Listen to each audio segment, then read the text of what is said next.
Greetings! Megan here from the Center for Academic Technology.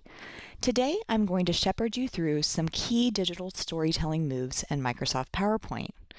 I realize that with options like iMovie and Windows Movie Maker, PowerPoint is often overlooked as a storytelling tool. But I like to present it as an option because many college students have been working with it for a number of years and thus feel very comfortable navigating it. So for my story, I'm just going to create something really brief about my puppy just to kind of show you some of the different things you can do. So to begin, I'm going to change my slide layout to blank because I'm going to use pictures primarily as my backgrounds. So I'm going to go to Insert Pictures. I've created a folder for this project where I have my background, and I'm going to go ahead and expand that to cover the entirety of the slide. Next, I'm going to go ahead and add my puppy to the scene. So I'm going to go to Insert, and I'm going to go to Picture again, and this time I'm going to pick my puppy.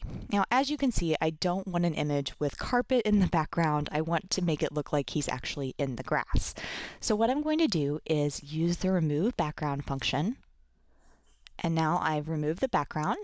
I'm going to shrink him down so his size makes sense with the background. And I didn't. There we go. And I'm going to move him over here. Now that I've got him on my screen, I want to add a little animation. In this case, I'm not going for a super realistic animation. I have a fun story I'm trying to tell. I'm actually going for almost kind of a South Park animation effect. So I'm going to go to Animations, and I'm going to go to Add Animations. In this case, I am going to add a motion path. I just want him to move from right to left. I'm not going to do anything crazy for this demonstration. And I have him there. You say this is the stopping point that it goes to, and I want him to actually traverse the entirety almost of that horizontal axis. So I'm going to bring him over here, and now I have a clear path for him. I'm going to look at the duration that I have here for him to move across the screen. You see the default here is 2 seconds. I'm going to change that to 5. I might have to go back and change that to match my narration, but for now let's leave it there. And I'm going to start with previous. That means when I actually start the slideshow, he'll start moving across the screen. So let's preview what we have. And we have him moving. There we go. Very good. Next, I am going to add a text box with the narration that I'm going to record to this image. So right here, I'm going to put Elric, my 9-month-old puppy, likes to frolic in the grass after it rains. And I'm going to go to Format, I'm going to align that center.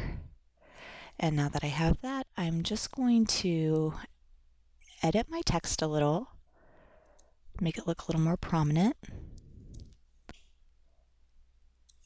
and go back to Align, and we're center.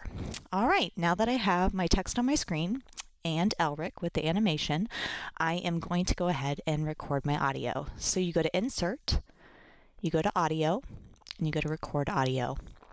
And I'm just going to read directly what I have here. Elric, my 9-month-old puppy, likes to frolic in the grass after it rains. Hit OK. Now I have my sound, and I can preview it. Elric, my 9-month-old puppy likes to frolic in the grass after it rains. I don't necessarily like that, so I'm going to trim it down just a little bit so that I don't have that pause at the beginning. Hit OK. And Elric, sample my 9-month-old puppy likes to frolic in the grass after it rains. And I see that that took almost 6 seconds. So because I know that's taking longer than what it took for Elric to go across the screen, I can either go back and fix my animation for Elric or fix my timings if I really want to. I can make it match exactly, or I can make it just shy. So I'm going to do that. Now we have that. I'm going to go to the audio for playback, and I want to have this start automatically. I do not want to have to click to have this start. And then I'm going to play in background, play across slides, and this right here lets me hide the sound icon during playback of my show. That's really important. Next, I'm going to go and I'm going to add a background slide just to make an end slide. And so I'm just going to create the background black. I'm going to insert a text box, go here, and type the end. Make it a color that you could actually see. Make it big. And then we're going to make that in the middle and center. I'm going to put one little transition in there so that I can simulate what it looks like when you fade to black in video. That's a nice thing about the transitions in PowerPoint. You can actually make them look a lot like video if you want to. So now I'm going to sample what I have. Elric, my 9-month-old puppy, likes to frolic in the grass after it rains. And one thing I neglected to do, which you're going to want to make sure you do, is indicate when to advance the slide. So instead of on mouse click, I'm going to have it advance after 6 seconds because I know that I'm almost at 6 seconds for all of my animation. And I'm going to try it one more time. Elric, my 9-month-old puppy, likes to frolic in the grass after it rains. Great, so I have what I want. Now I'm ready to turn this into a video. So I'm going to go to File, Export, and I'm going to go to Create Video. You have to remain mindful of the fact that you want to use the recorded timings and narrations. You want to pick the ones that you selected. If you don't, it will default to a 5-second advance, which you definitely don't want. So you'll hit Create Video. And I'm going to go ahead and put it in my digital story, and I'm going to call it Demo and save it. Now once I do that, you see the progress bar here at the bottom of the screen showing me that it's making my PowerPoint into an MP4, which I can subsequently share out. MP4 is actually a really great format, compatible with digital devices, so I recommend using that if at all possible.